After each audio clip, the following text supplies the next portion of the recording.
It was a crisp autumn morning, the kind that painted the trees in vibrant shades of gold and red, and Evelyn's small suburban neighborhood buzzed with the hum of distant leaf blowers.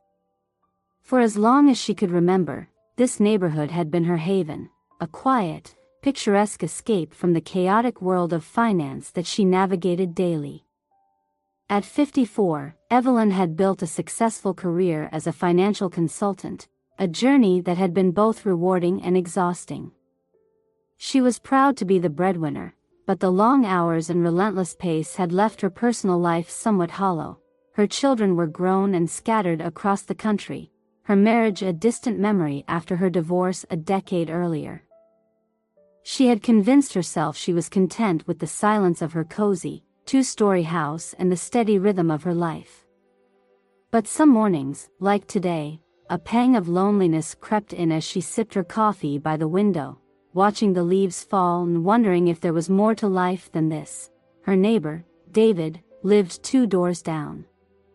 A retired architect in his early 60s, he had moved to the neighborhood 2 years ago after losing his wife to a long illness.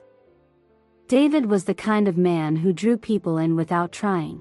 His salt and pepper hair and easy smile gave him an approachable air, but it was the quiet strength in his demeanor that intrigued Evelyn.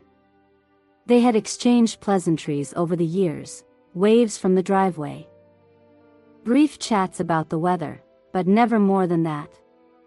He was a man of few words, his solitude mirroring her own, and Evelyn found comfort in their unspoken understanding. That morning, as Evelyn carried her trash bins to the curb, David was outside raking leaves.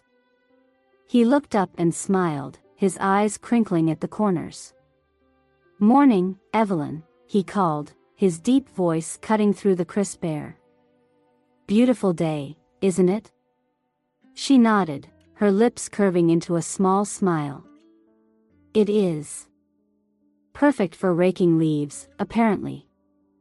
He chuckled, leaning on his rake. "It keeps me out of trouble."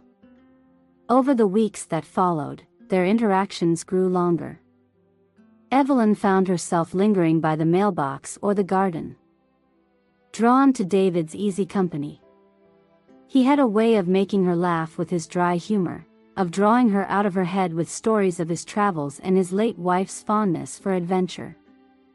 It was during one of these conversations, standing by the garden fence as the sun dipped below the horizon, that David surprised her.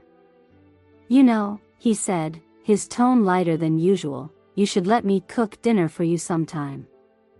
I make a mean coq au vin." Evelyn hesitated, the invitation catching her off guard. It had been years since anyone had cooked for her, let alone a man who wasn't related to her. But there was something in David's gaze, a warmth, a sincerity, that made her nod.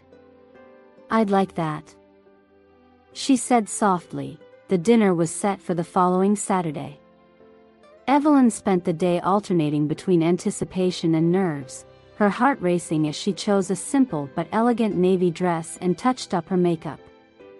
When she arrived at David's house, the rich aroma of garlic and wine greeted her at the door.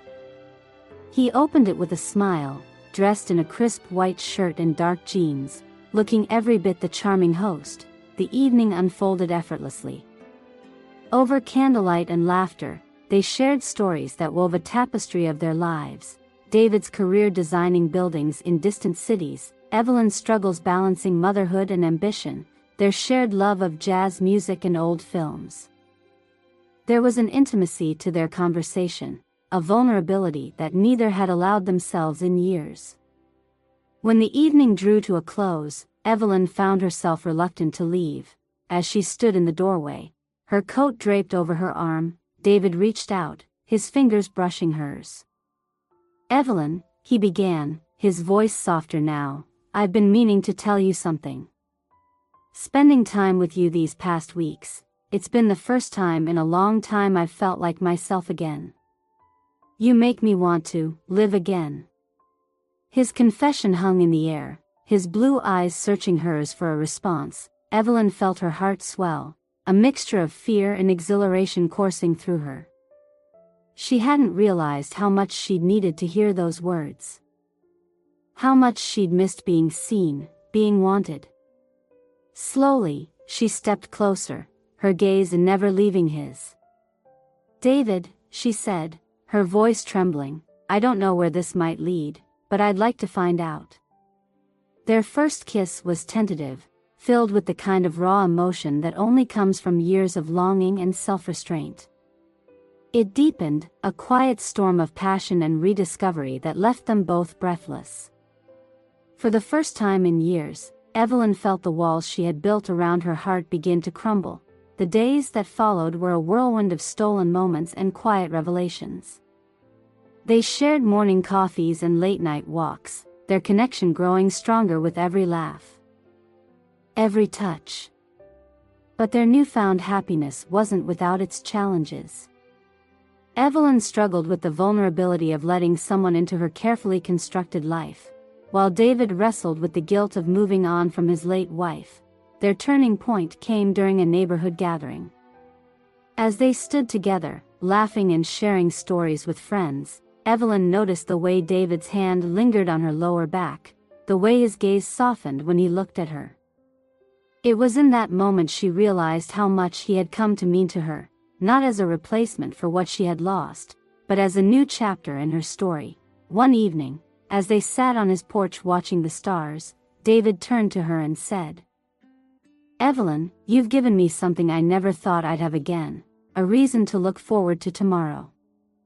Tears filled her eyes as she reached for his hand, her voice steady as she replied, "And you've reminded me that it's never too late to let someone in." Their relationship continued to blossom, marked by quiet joys and shared dreams.